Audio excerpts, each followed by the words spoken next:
I took years trying to attract money with affirmations, visualization, everything they taught me. It wasn't a lack of technique. It was the identity I was still carrying. In this video, I'm going to show you what changed everything. But before we get into it, let me ask you one quick thing. Subscribe to the channel, because here we talk about manifestation the way nobody else does. With logic, no illusions. And hit the like button, because that helps this content reach the people who are also stuck and haven't figured out why yet. We always learn about financial manifestation the same way.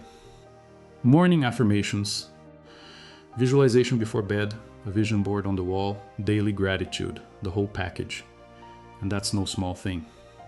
Some people follow this for months, years, with real dedication. The problem isn't a lack of effort. People who get into this world tend to take it seriously. They genuinely believe. They wake up early, repeat the phrases, feel that hope that this time it's going to be different. It's not laziness. It's faith, applied exactly the way they were taught.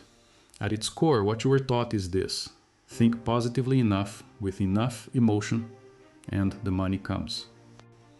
As if the mind were a magnet, and your thoughts were the signal that attracts or repels what you want. It's like buying all the gym equipment, studying the exercises, planning the diet, wearing the right clothes, and still not seeing the results you expected. Something doesn't add up. But you don't know what. The techniques themselves aren't the problem. Affirmations, visualization, gratitude, all of it works. But there's a detail nobody explained to you about how they actually work. And that detail changes everything.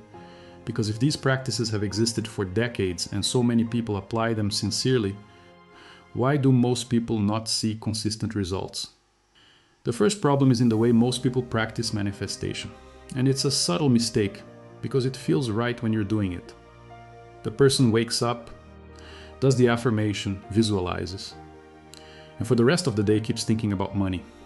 Keeps waiting for some sign that it's working. Checks the bank balance, notices what hasn't arrived yet, monitors the absence, and asks themselves, why hasn't it come yet? The problem is that this isn't manifestation. It's anxiety dressed up as a spiritual practice. Every time you focus on the money that hasn't arrived yet, your mind registers exactly that. The lack, not what you want, what's missing. And the more you repeat that pattern, the more you're cementing scarcity as your present reality. Without realizing it, you're practicing the opposite of what you think you're doing. In practice, what happens is this. The person really wants money, but the whole time they're looking at where it isn't. And wanting something intensely isn't the same as operating from inside the reality you want. Intense desire can signal neediness, not abundance. Think of someone who plants a seed and 3 days later digs up the soil to check if it's sprouted yet. The act of compulsively checking is what undoes the process. It's not a lack of faith. It's anxiety disguised as attention. The more you think about the money that hasn't come, the more you're practicing its absence, not its presence. But the obsession with results is just the surface. Because underneath it, there's something even deeper and much harder to see. Most people who pursue financial manifestation are living a conflict they can't even see in themselves. Because it doesn't show up in the words they say. It shows up in what they feel inside, before any conscious thought. The person repeats, I am abundant, money flows to me, I deserve to prosper. And at the same time, deep down, there's the feeling that money is hard to get. That prosperity isn't for just anyone. The words are conscious. The belief is subconscious. And the problem is that the mind doesn't respond to the words you repeat. It responds to the emotional patterns you carry. If the emotion that dominates your life is fear, insecurity, distrust, that's what's driving your actual behavior. The affirmations stay at the surface. The fear stays in charge.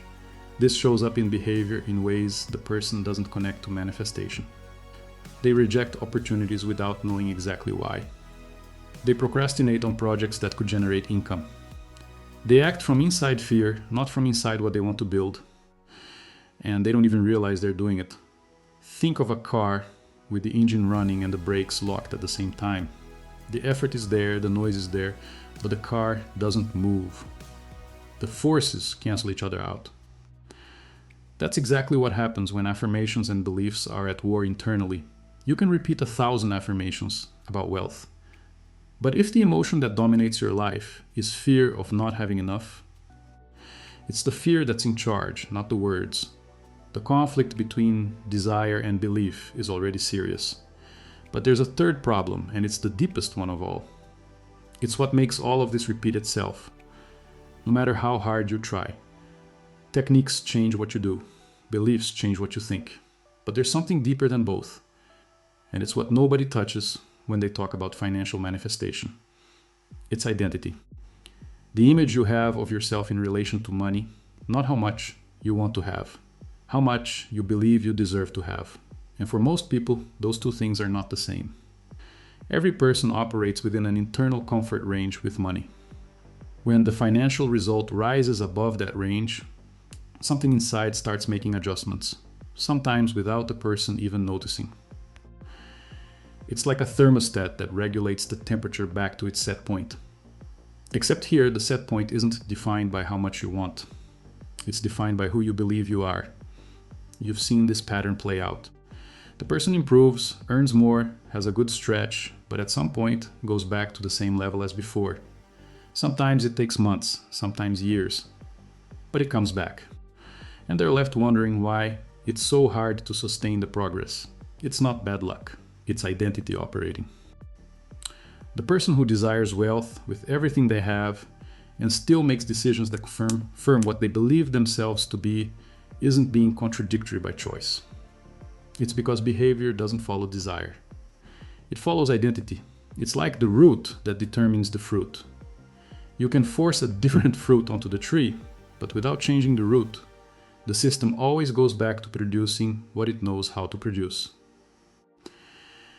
And the most vivid example of this is people who suddenly come into large sums of money, an inheritance, a prize. And within a few years, they're right back in the exact same situation as before. Not because of foolishness, not because of bad luck, because the financial identity remained intact. The external environment went back to confirming the internal map. Maybe you've spent years trying to change your life. Maybe you've spent years trying to change your life without realizing that the version of yourself you were carrying was incompatible with the life you wanted. People tend to keep what they believe they deserve, not what they desire. And if the identity you carry is still that of someone who struggles with money, it will keep producing exactly that reality. Now that you understand the three real blocks, the obsession with results, the internal conflict, and the identity that was never touched, there's an inevitable question. So what is true about manifestation? What actually works?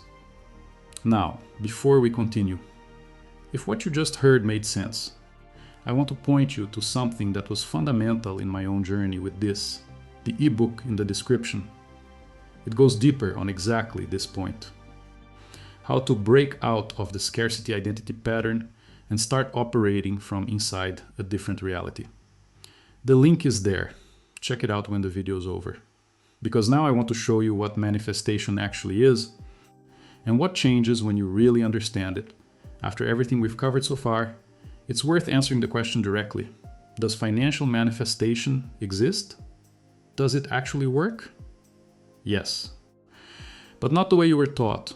Most people learned manifestation as a starting point, as if positive thinking were the first step that moves everything else. But in practice, the order is different. What actually happens is this.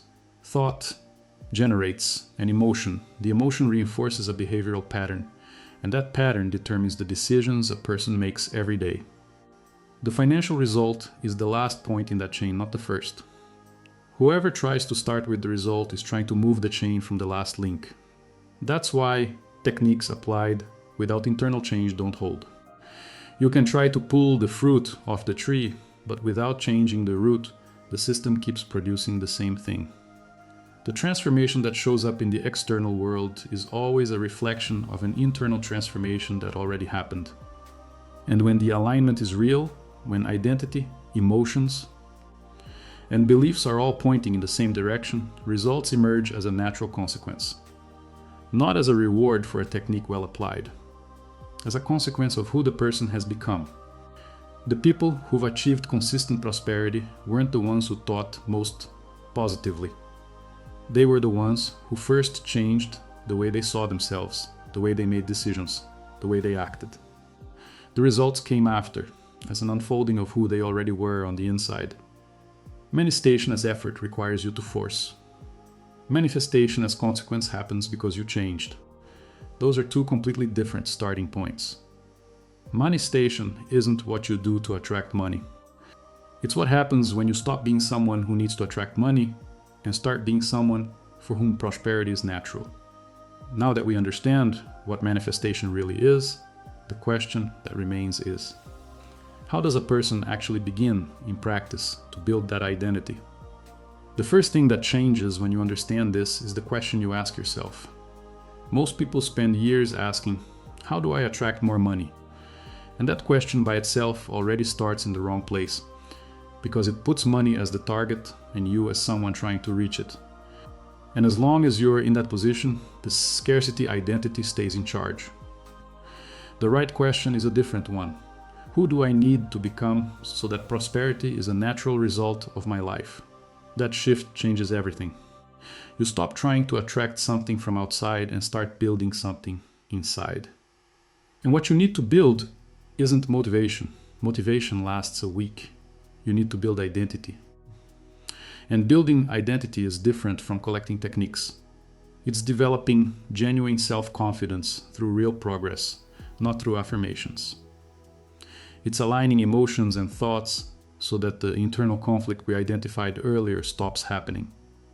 It's taking responsibility for your own results, without the victim narrative, and acting with a long-term vision even when the results haven't shown up yet. Think of a computer. There's no point installing new programs on an outdated operating system. The programs will crash, throw errors, and won't work the way you expect. The update needs to come first. That's exactly what happens when you try to apply manifestation techniques onto a scarcity identity that was never addressed. Money follows identity longer than it follows motivation. Anyone can get motivated for a week, but identity operates 24 hours a day, every single day, including while you sleep, while you make decisions, while you act. When the identity changes, money stops being the target and becomes the result. The theory is clear. But how does this translate into concrete practice? What does a person actually do day to day to start reprogramming that financial identity? Reprogramming financial identity doesn't happen through the intensity of a single moment. It's not the longest affirmation session that changes the pattern. It's the consistency of simple practices done every day that gradually rewrite what you believe yourself to be. It all starts with something simpler than it sounds. Noticing what your mind says about money when you're not paying attention. Not what you want to think, what you think automatically. Money is hard. I can never save anything. It's not for me. Those automatic thoughts are the map of the belief operating underneath. Simply noticing them is already the beginning of change. From there, you trace those thoughts back to the belief that sustains them, and you challenge that belief with real evidence from your own life. Not affirmations, evidence. Moments when you were capable, when you made progress, when you solved something, when you pushed through. The new identity builds itself on facts, not on words the mind doesn't yet believe. And visualization, which most people use the wrong way, has a real role here. But it's not about visualizing money. It's about visualizing the version of you that already operates from abundance. How that person makes a decision when an opportunity comes up. How they act, how they relate to money when it appears. When you see yourself from inside that identity, your behavior starts aligning with it. Think of a muscle. It doesn't change with one intense session. It changes with constant, progressive repetition. The mind works the same way. Affirmations work when they confirm a change that's already happening, not when they're trying to convince a mind that doesn't believe them yet. But what does this look like in real life? What actually changes when a person starts operating from a different identity? What changes first isn't the bank balance. It's perception. The person starts noticing conversations they would have missed before. A casual mention from someone they know about a service they could offer. An opportunity that was right there, accessible, but that the scarcity filter made invisible. The world didn't change. They started seeing it through a different lens. The quality of decisions changes too. Instead of acting from fear of losing, the person starts acting from what makes sense for where they want to go. That difference is subtle, but it's decisive, because a decision made from fear tends to confirm the old pattern, while one made from identity builds something new. It's like switching glasses. The scene, the people around you, the possibilities available, everything stays the same. What changes is what you can see within it and what you can actually take advantage of. And one of the clearest signs that identity is shifting is this. The person stops checking every day to see if it worked and starts operating with consistency. The focus moves away from tomorrow's result and toward who they're becoming today. Most of the opportunities you missed didn't disappear. They were there. You were just wearing the wrong glasses. But before we move on, I need to be honest about something, because this topic has serious pitfalls that need to be named. There's a trap that shows up right after a person understands all of this. They start working on internal identity, on mental alignment, and suddenly they stop taking action, as if the inner change alone were enough to move what's outside. It isn't. Manifestation doesn't replace action. It's not a shortcut for planning. And it doesn't eliminate the challenges that need to be faced. Awareness without action creates fantasy. You can have the most accurate map in the world, but the map doesn't walk by itself. An aligned identity doesn't replace action. It amplifies it. When you act from an identity of abundance, the same actions produce different results, because they came from a different starting point. But they still need to happen. The movement needs to exist. It's also worth remembering the time factor. Identity doesn't change in a week. Patterns built over years require consistency, not one-time intensity. There's no 3-day reprogramming. There's daily practice over time. And acting without awareness just reproduces the same patterns you've always had. Both need to go together. Awareness guiding what you do, and action confirming who you're becoming. Real transformation lives at the intersection of both. Now that you have the full diagnosis and know what to avoid, it's time to put it all together into a simple path. Because the process, when it's clear, is more accessible than it seems. Everything we've talked about here converges on one clear starting point.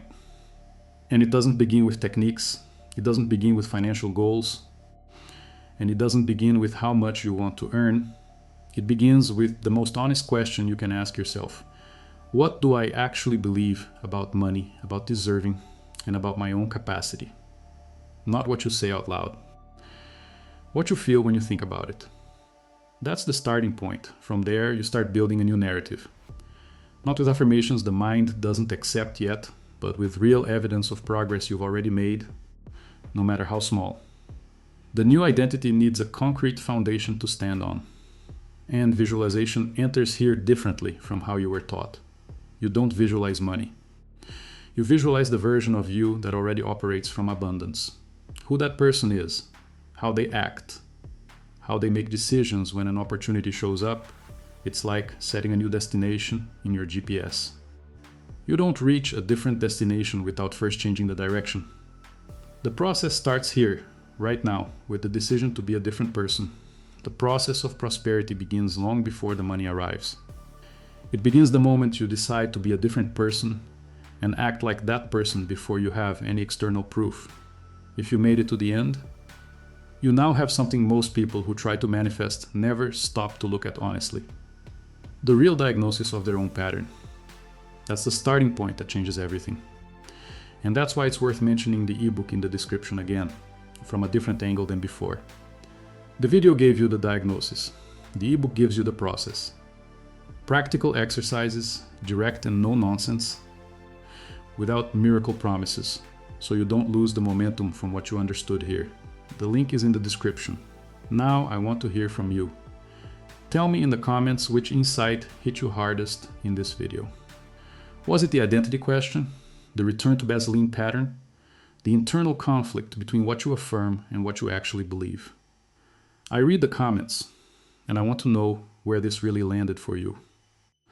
Subscribe to the channel if you haven't yet, because we bring this kind of content 3 times a week, unfiltered. And if this made sense to you, share it with someone you know is stuck. Because sometimes the right thing arrives at exactly the right moment. Good night, manifestors. See you in the next one.